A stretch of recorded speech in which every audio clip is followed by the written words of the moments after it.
Mga kababayan, kanina medyo nauna yung pakilala ko, wala ka pala.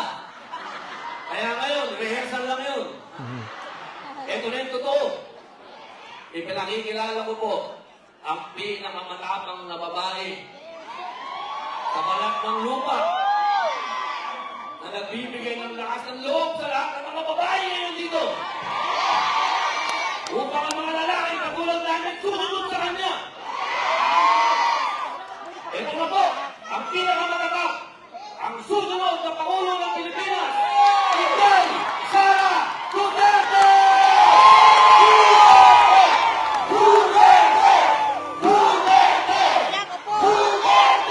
Upo lang mo.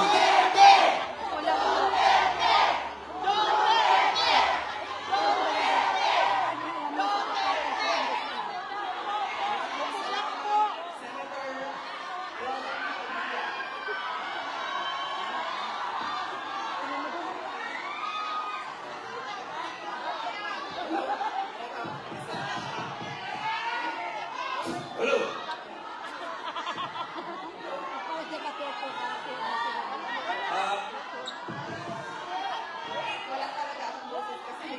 Okay, ito. Narinig? Narinig sa likod, yes? Okay. Thank you. Mga kababayan, Assalamualaikum warahmatullahi wabarakatuh. Madayaw, umayong adlaw, kaninyong tanan. Magandang araw sa inyong lahat. Good day to everyone.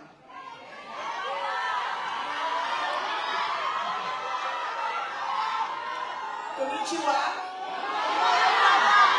Konbanwa.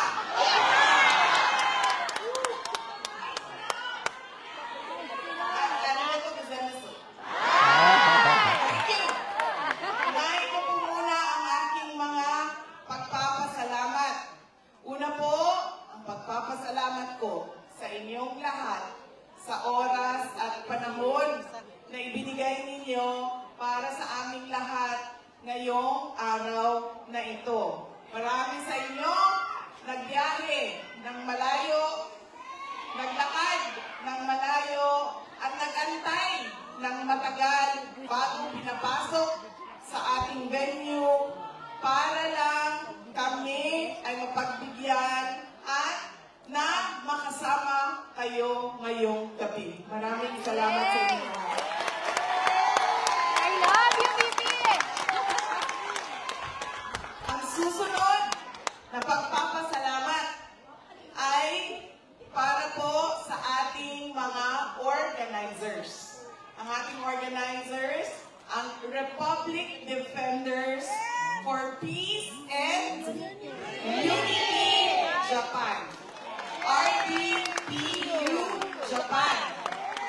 Maraming salamat dahil sila ang aming kausap at sila ang aming i-coordinate para mabuo yung ating programa sa Japan ngayong gabi dito sa Sumida City, sa Tokyo, at bukas doon sa Nagoya. Maraming salamat sa inyo, RDPU Japan. Ang susunod na pagpapasalamat ay sa Kingdom of Jesus Christ. Sila po ang partner ng RDPU Japan para sa ating program ngayong gabi. Ang susunod ay ang pagpapasalamat natin sa Sumida City Hall. Dahil pinayagan nila tayo na magsama-sama at pag-usapan si dating Pangulong Rodrigo Duterte at ang ating bayan. Ang susunod na pagpapasalamat ay sa Sumida City. Ang head of security natin na si Yuichi Ito. Papasalamat kami.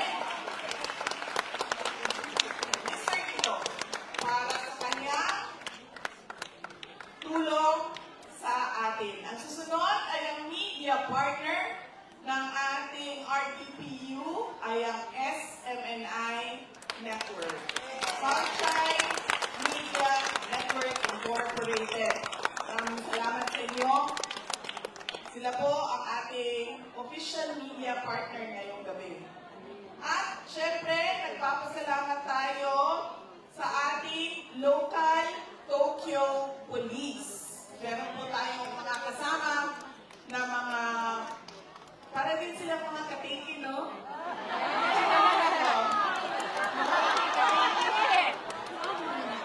Mga Japanese katiki. Yan sila. Nagpapasalamat tayo sa Police Tokyo. Ang susunod, nagkatago yung Japan. Ganda pa ng katawan. Dapat yun lang ang kasama mo. Yung pag ikaw matangkad ka, yung kasama mo mas matangkad sa iyo. Malapit ko na siya tinawag kanina, uy, katiki!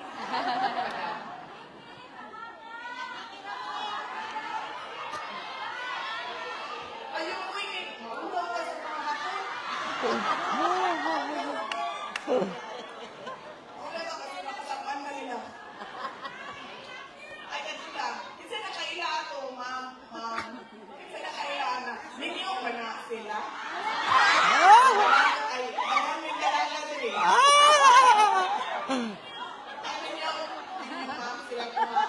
Ay, ninyo daw mo. Ninyo daw na. Ayaw na. Kita kag-away ay. Ang susunod na pagpapasalamat ko ay sa ating pong mga kasamahan na nagbigay ng mensahe ngayong gabi para sa atin, sa inyong lahat. Una po ay si Attorney Vic Rodriguez. Piloto nating lahat. Pagkasenador. At syempre, iboboto natin.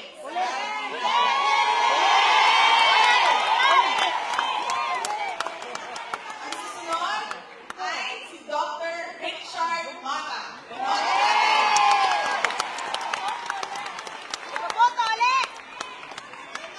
Siyempre, oo. Paniwala ko, ma'am. Talaga, totoo. Dahil mahirap mo i-explain. Hindi ako mathematician, hindi ako statistician. Mahirap i-explain, ma'am, kung bakit ang trending sa overseas Filipino voters at sa absentee voting hindi nakikita doon sa general population voting. When historically, ang nagtuturo kung sino ang likely na manalo at nananalo dahil yun ang nangyari sa amin noong panahon ng presidential election 2022, nakita namin ang trend sa overseas Filipino voting. Kaya mahirap pagpipaliwanag kung bakit gano'n ang Yun yung audio kay nag-mic ko. Tanggalin ko na lang sa mic. overseas Filipino voting, hindi siya nakikita sa botohan. Hindi nakita sa botohan doon sa Pilipinas. Pero isa lang, ang sigurado tayo, madami, milyon ang bumoto. Dr. Vic Rodriguez, Dr. Richard Mata. Correct!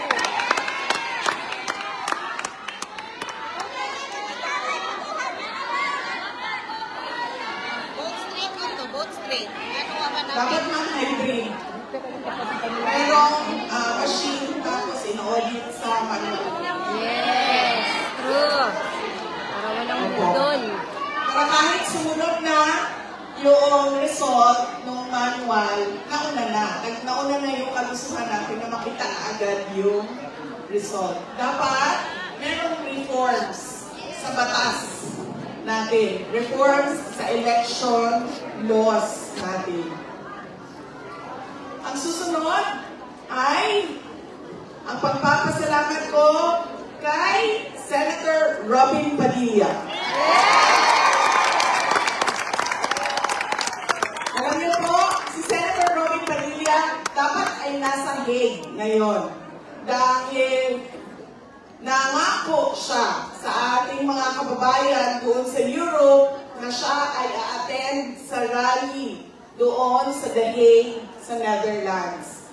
Pero pinakiusapan namin siya, pwede ba napuntahan mo ang rally ng Japan? Kaya siya nandito para pagmamahal.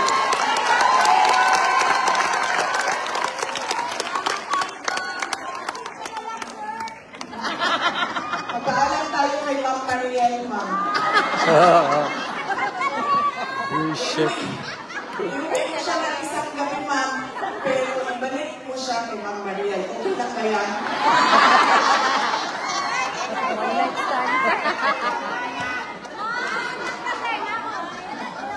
Ang susunod na pagpapasalamat ay ang pagpapasalamat ko kay dating Speaker, Congressman Lord Alan Velasco.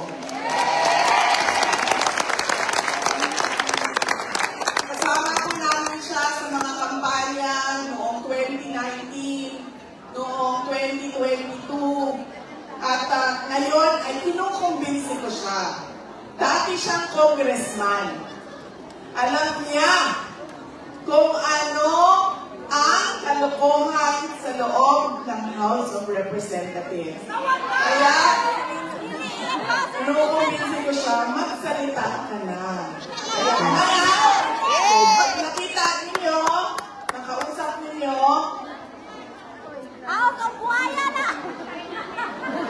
sabihin niyo sa kanya, sabihin na niya kung anong nakita niya doon sa loob ng House of Representatives. Pwede din siya iuwi, ma'am, sa gabi lang. Tapos ibalik natin siya sa asawa niya, si Ma'am Rowena. Salamat din ako kay Dr. Lorraine Badoy. Nandito po siya. Isa sa mga pinakamatapang natin na kababayan na lumalaban sa Marcos administration at sa kakampi ng Marcos administration ng Makabayan Bloc. Correct.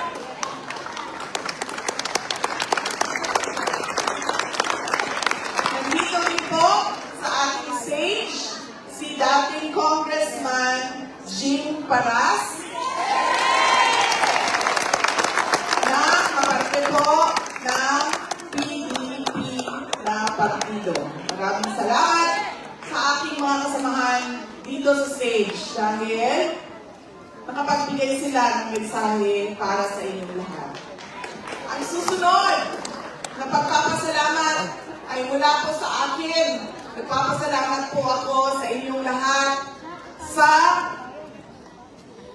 patuloy ninyo na pagtitiwala at suporta sa akin at sa aking mga kasamahan sa opisina ng Pangalawang Pangulo at sa patuloy ninyo na pagtitiwala sa amin. Maraming salamat mga kababayan.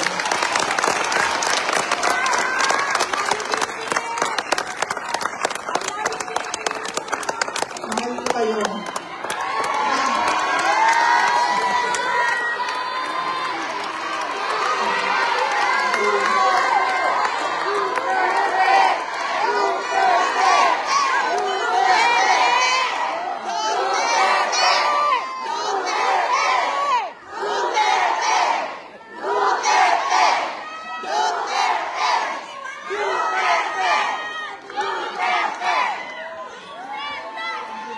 Ang susunod na pagpapasalamat ay mula po sa aming pamilya, ang pamilya Duterte. Paulit-ulit po ang pagpapasalamat namin sa pagkakataon na ibinigay ninyo sa amin na makapaglingkod sa ating pinakamamahal na Pilipinas. Maraming salamat po sa inyo lahat.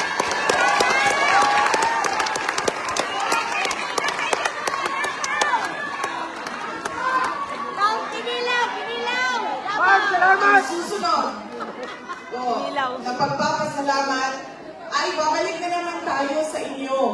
nabanggit kanina, ang laki ng tulong ninyo sa bayan natin.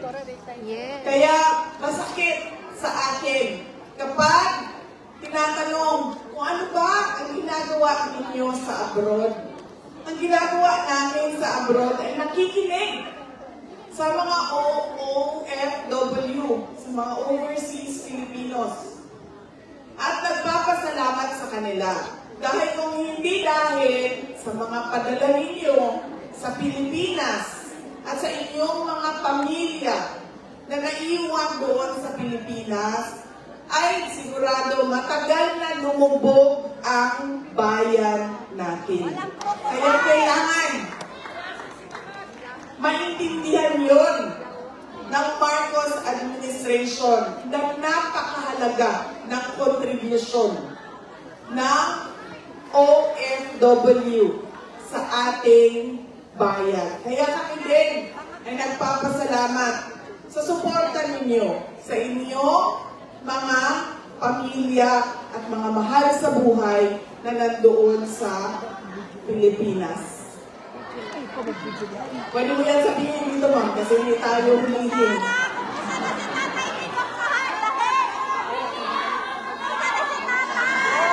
Susunod.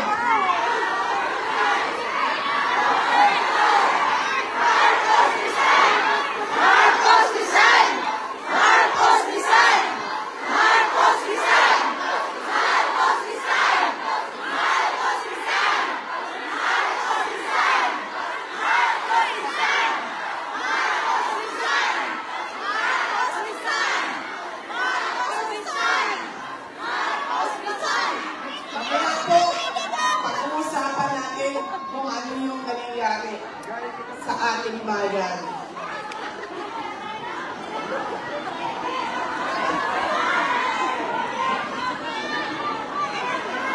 Ang susunod na pagpapasalamat ay mula sa ating pinakamamahal na dating Pangulong Rodrigo Duterte.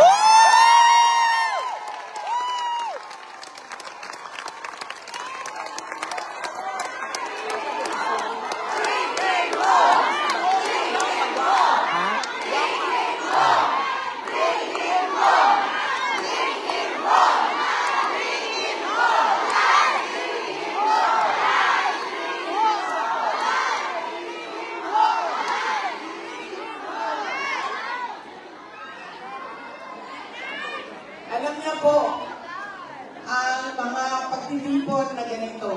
Dahil kapag nagkakausap po kami, ay sinasabi po namin sa kanya. At yung kapatid ko po, si Veronica, araw-araw po yun may report. Sinusulat niya kung anong nangyayari, anong nasa balita, anong nangyayari sa pamilya, at pinapadala niya yon sa abogado. At yung abogado naman ay pinapakita yon kay dating Pangulong Rodrigo Duterte.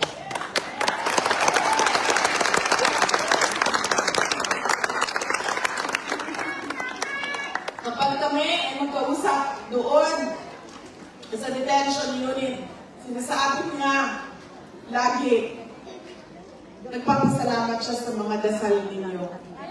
Dahil lumalakas ang loob niya at paniwala niya maraming mga good news sa kanyang kaso at sa kanyang kalagayan dahil sa pagdarasal ng sobra milyon nating kababayan. Yay! Pinapaabot niya ang pagpapasalamat niya sa inyong lahat.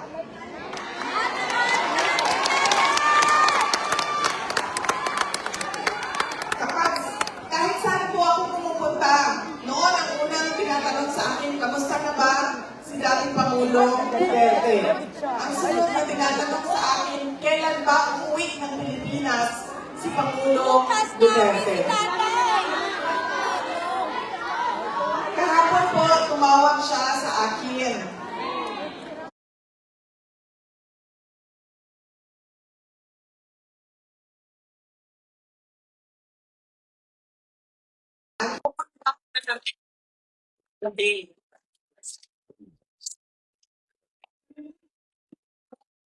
po agad.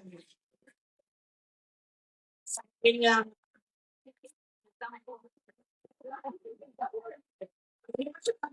kasi wala naman ko sa kanya.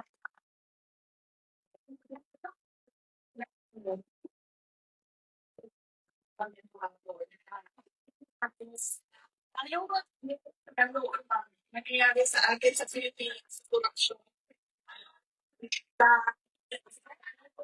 sa Pilipinas, corruption.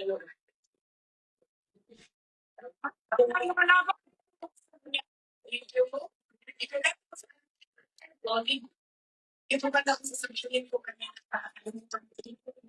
sabihin ko sa iyo kapit sa stage pa. Sure.